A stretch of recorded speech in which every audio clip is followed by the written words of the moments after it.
Welcome to Competitive Exams Corner. 26th of July 2024 news analysis కు స్వాగతం.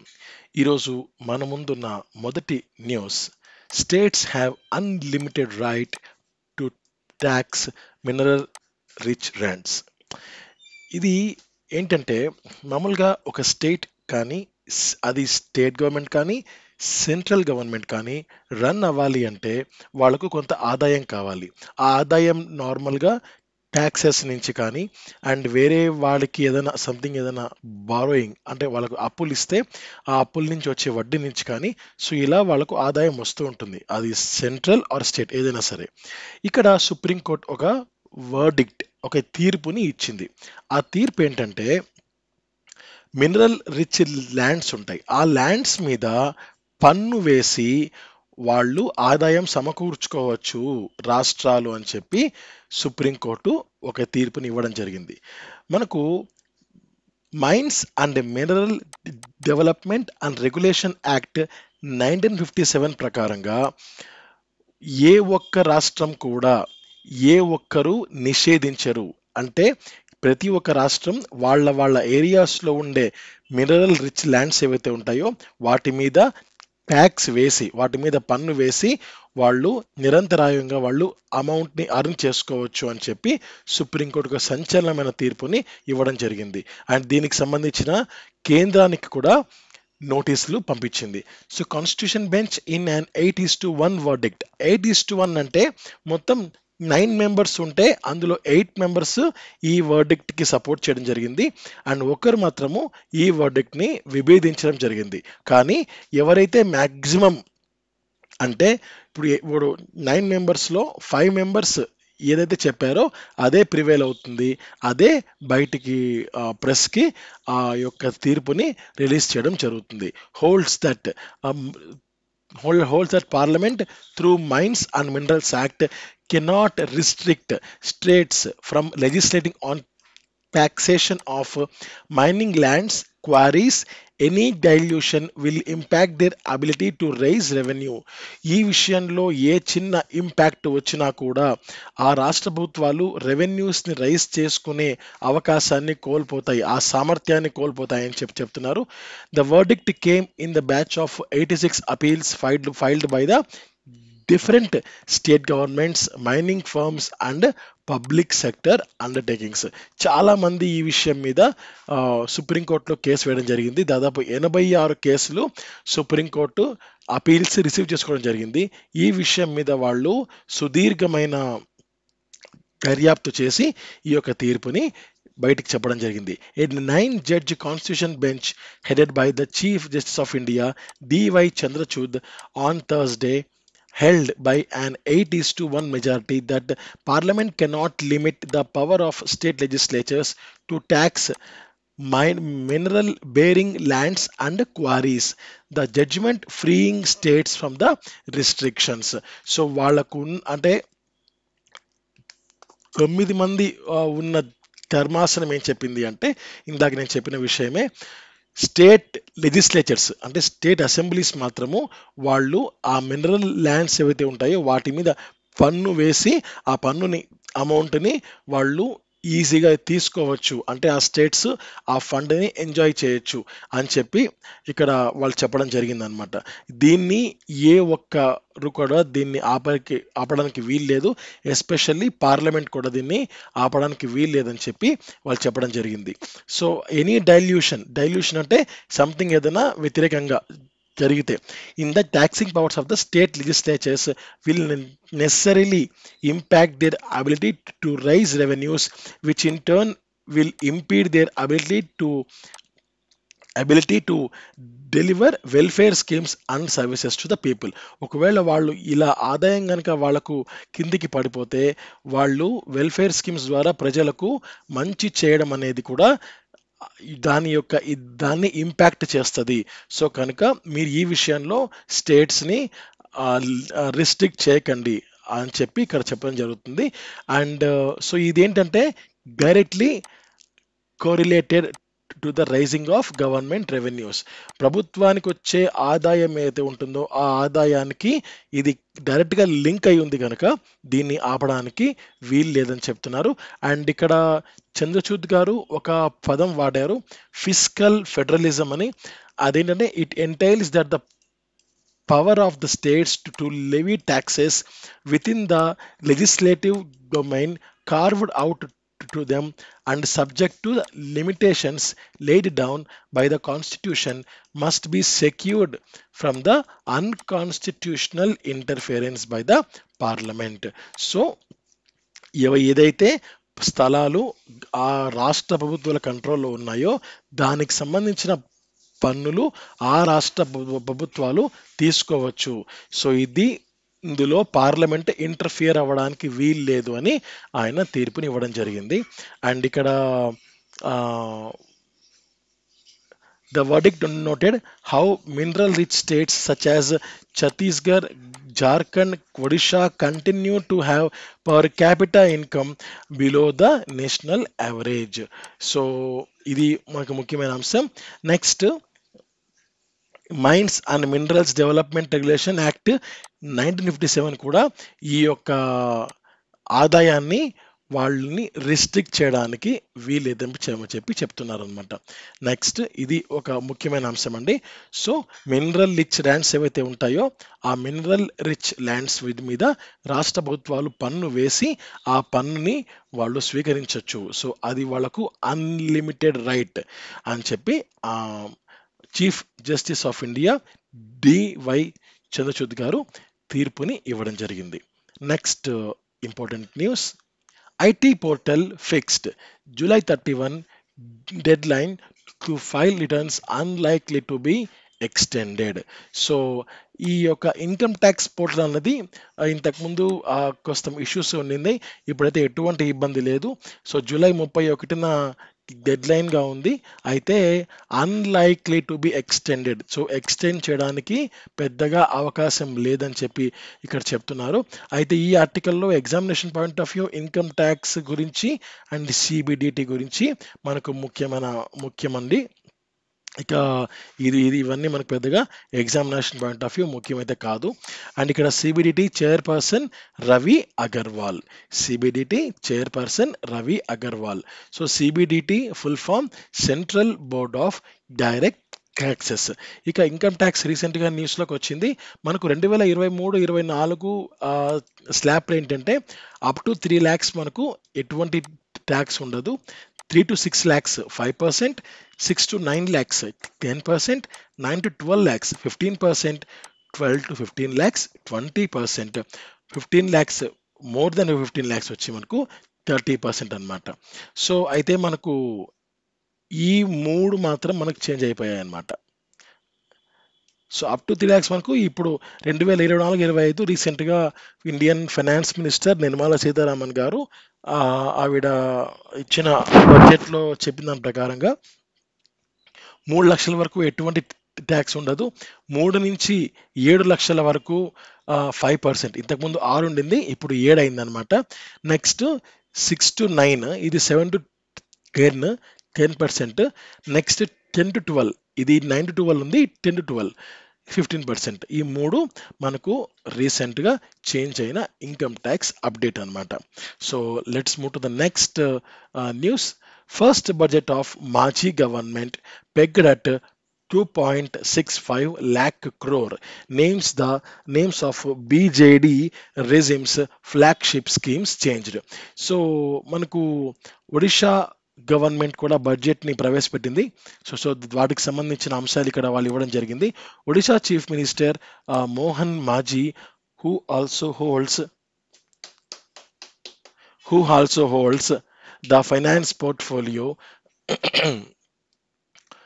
on Thursday presented his maiden budget with the total outlay of 2.65 lakh crore అన్నమాట.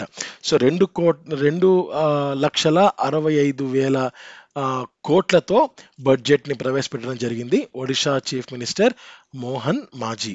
So అంటే ప్రతి స్టేట్కి నార్మల్గా యావరేజ్గా ఫైనాన్స్ మినిస్టర్ వేరే వ్యక్తి ఉంటారు. బట్ ఒడిషాలో అలా కాదు, ముఖ్యమంత్రే ఫైనాన్స్ మినిస్టర్గా బాధ్యతల్ని చేపట్టారనమాట. So and while the new Bharatiya Janata Party government went for changing names, అయితే వీళ్ళు 2,65,000 కోట్లతో వీళ్ళు ఈ బడ్జెట్ని ప్రవేశపెడుతూ ఇంతకుముందు 2,30,000 కోట్లు ఉండింది, ఇది కాస్త 2,60,000 కోట్లకు చేరిందనమాట. సో 15% ఆఫ్ ద బడ్జెట్ అనేది పెరిగింది. అండ్ వీళ్ళు కొన్ని పేర్లు కూడా వాళ్ళు మార్చారు, అదేంటో ఇప్పుడు చూద్దాం. Yes, the BJP government rechristened Biju Swasthya Kalyana Yojana as the Gopabandhu Jana Arogya Yojana. So ఇది వాళ్ళు మార్చిన పేరు అనమాట.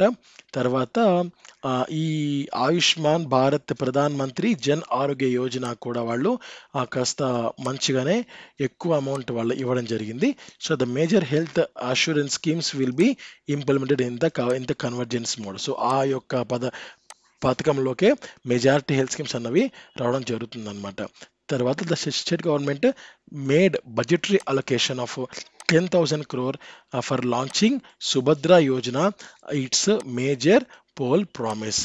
సో వాళ్ళు ఇంతకు ముందు చేసిన ప్రామిస్ ప్రకారంగా సుభద్ర యోజన 10,000 కోట్లు కేటాయించారు సుభద్ర యోజన పథకానికి.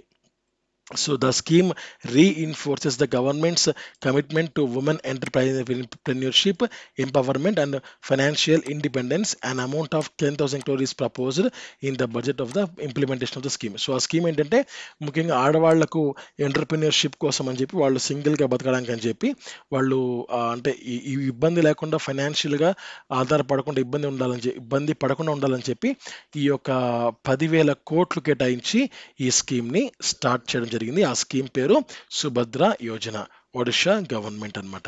Subhadra scheme help the allocation of women and child development department increased by almost threefold from 6,224 crore in 23-24 to 17,942 crore in 24-25. So దాదాపు 3 రెట్లు దానికి సంబంధించిన అమౌంట్ అనేది ఇంక్రీజ్ చేసింది ఒడిషా గవర్నమెంట్ అనమాట. Next CM Kisan scheme under which it would give additional top up for farmers getting agricultural assistance under the central scheme of PM Kisan. PM Kisan మనకు central scheme, so దానికి అనుబంధంగానే CM Kisan అనే ఒక స్కీమ్ని కూడా వాళ్ళు ఫార్మర్స్ యొక్క మంచి కోసం తీసుకొని రావడం జరిగింది. వీటితో పాటుగా the much hyped Krushak assistance for livelihood and income augmentation Kalia scheme is all set to be terminated. So ఆ యొక్క స్కీమ్ ఇకపై ఉండదన్నమాట. And the budget focused on millet development and farm insurance scheme. ఈ బడ్జెట్ ముఖ్యంగా మిల్లెట్ని ఇంప్రూవ్ చేయడం మరియు form ఇన్సూరెన్స్కి గురించి ఈ యొక్క బడ్జెట్ మెయిన్గా ఫోకస్ అయ్యి ఉంది. With the budget of provision of 649 crore and 600 crore respectively. అంటే మిల్లెట్ని డెవలప్ చేయడానికి అని చెప్పి 649 కోట్లు కేటాయించారు, ఫార్మ్ ఇన్సూరెన్స్కి 600 కోట్లు కేటాయించడం జరిగింది. నెక్స్ట్ మరొక రాష్ట్రం కూడా బడ్జెట్ని ప్రవేశపెట్టింది ఒడిషాతో పాటుగా, అదే Telangana budget lays focus on agriculture rural development. ముఖ్యంగా అగ్రికల్చర్ మీద మరియు గ్రామీణ అభివృద్ధి మీద వాళ్ళ బడ్జెట్ ఫోకస్ అయిందని చెప్పి ఇక్కడ చెప్పడం జరుగుతుంది. And the Telangana government presented the state budget on with అవుట్లే of 2.91 lakh crore.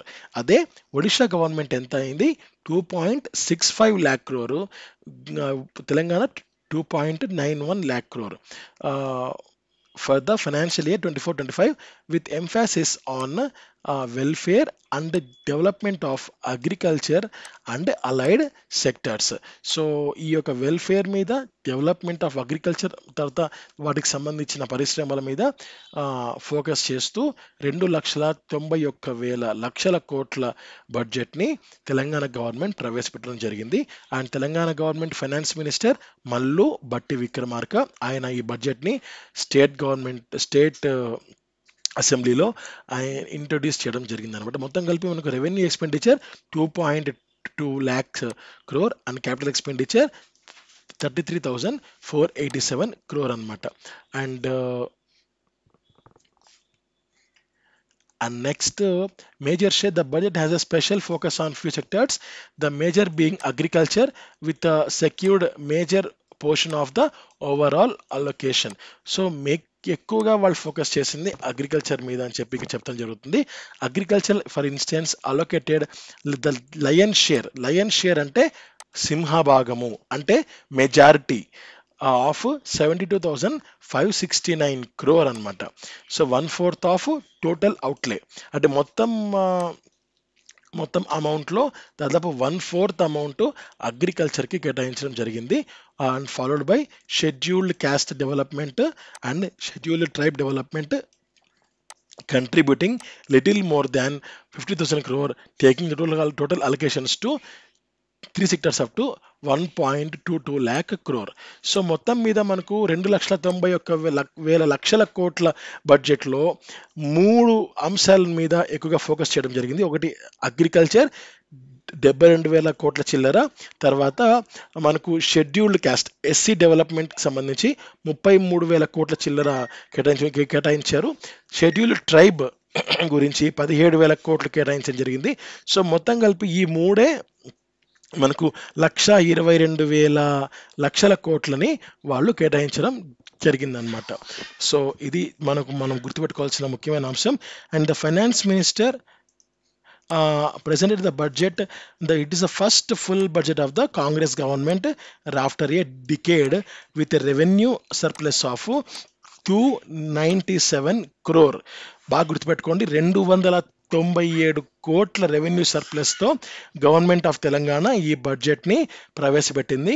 And second point, ఇది ఫస్ట్ ఫుల్ బడ్జెట్ అనమాట ఎవరికి, కాంగ్రెస్ గవర్నమెంట్కి ఆఫ్టర్ ఏ డికేడ్ అని ఎందుకంటున్నారు, 2014 ముందు కాంగ్రెస్ రూలింగ్ ఉన్నింది. సో ఆంధ్ర తెలంగాణ కలిసే ఉన్నప్పుడు అప్పుడు కాంగ్రెస్ రూలింగ్ ఉన్నింది, అంటే తెలంగాణ ప్రాంతానికి సంబంధించి కాంగ్రెస్ ప్రభుత్వమే ప్రవేశపెట్టింది బడ్జెట్. అంటే అప్పుడు ఆ 2 రాష్ట్రాలకు సంబంధించి, అంటే ఉమ్మడి రాష్ట్రంగా ఉన్నప్పుడు. వన్స్ స్టేట్ డివైడ్ అయిన తర్వాత 10 సంవత్సరాల పాటు తెలంగాణ రాష్ట్ర సమితి పార్టీ ఉండింది. అప్పుడు ఆ పార్టీ వాళ్ళే బడ్జెట్ని ప్రవేశపెట్టారు. సో ఇప్పుడు 10 సంవత్సరాల తర్వాత again Congress government full length బడ్జెట్ని ప్రవేశపెట్టడం జరిగింది. సో ఇక్కడ ముఖ్యమైన అంశం అండి. And next news, fraudsters using dating apps matrimonial sites for cheating. Examination point of view ఇది ముఖ్యమైనది కదే కాదు, బట్ నేను ఒక సోషల్గా ప్రతి ఒక్కరికి ఉపయోగపడుతుందని, ప్రతి ఇంట్లో ఇలాంటి వాళ్ళు ఉండకూడదని ఉద్దేశంతో నేను ఈ ఆర్టికల్ని తీసుకోవడం జరిగింది.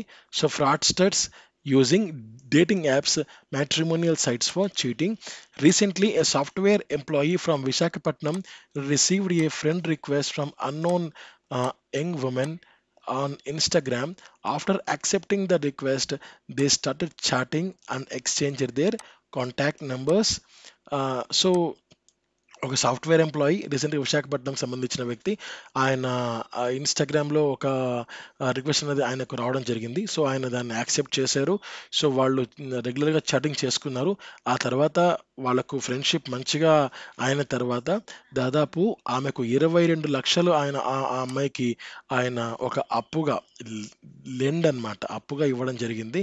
సో ఆ తర్వాత తెలిసింది ఇదొక ఫ్రాడ్ అని చెప్పి. అంటే ఈ ప్రొఫైల్ ఫ్రాడ్ ప్రొఫైల్ అని చెప్పి తెలిసింది. సో ఆ పక్క అమ్మాయి ఉన్నారు, అబ్బాయి ఉన్నారో తెలీదు. ఇదైతే ఒక పెద్ద స్కామ్ అని చెప్పి తెలిసింది. నెక్స్ట్ ఆ వ్యక్తి ఆ ప్రొఫైల్ మీద లేదా ఆ ఉమెన్ మీద కంప్లైంట్ అన్నది ఇవ్వడం జరిగింది. సో ఇలాంటివి రోజుకి చాలా చాలా జరుగుతున్నాయి. ఈ విషయంలో చాలా చాలా జాగ్రత్తగా ఉండాల్సిన అవసరం ఎంతైనా ఉంది. సో తెలిసిన వాళ్ళతో మాత్రమే మీ యొక్క వ్యూస్ షేర్ చేసుకోండి అండ్ అమౌంట్ని కూడా షేర్ చేసుకోండి. So next news, Karnataka wants to change names of 4 airports. 4 విమానాశ్రయాలకు పేర్లు చేంజ్ చేయాలని గవర్నమెంట్ ఆఫ్ కర్ణాటక మనకు సివిల్ ఏవియేషన్ వారి దగ్గర రిక్వెస్ట్ పెట్టుకుందనమాట. అవంటే ఇప్పుడు చూద్దాం. The airports are Vijayapura, Hubballi and Belagavi and Shivamogga. ఈ 4 ఎయిర్పోర్ట్స్కి నేమ్స్ చేంజ్ చేయాలని government of Karnataka, state government of Karnataka, ministry of civil aviation వారిని రిక్వెస్ట్ చేసిందనమాట. సో వాళ్ళు ప్రపోజ్ చేసిన నేమ్స్ ఏంటంటే ఆ, ఇది జగజ్యోతి బసవేశ్వర ఎయిర్పోర్ట్ ఒకటి, నెక్స్ట్ క్రాంతివీర సంగోలి రాయన్న ఎయిర్పోర్ట్ ఒకటి, కిట్టూర్ రాణి చెన్నమ్మ ఎయిర్పోర్ట్ ఒకటి, next Rashtra Kavi doctor KV Puttappa Kuvempu airport ఒకటి. సో ఈ 4 కూడా ఆ ప్లేస్లో మేము పెట్టాలనుకుంటున్నామని చెప్పి వాళ్ళు government of Karnataka ministry of civil aviation వారికి ఒక రిక్వెస్ట్ అన్నది పెట్టుకోవడం జరిగింది.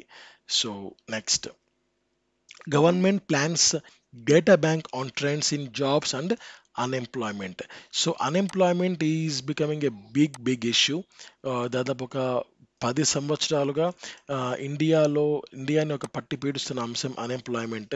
సో గవర్నమెంట్స్ స్టేట్ కానీ సెంట్రల్ కానీ వాళ్ళు జాబ్స్ ఇస్తున్నప్పటికీ కూడా అన్ఎంప్లాయ్మెంట్ విపరీతంగా పెరిగిపోతుంది.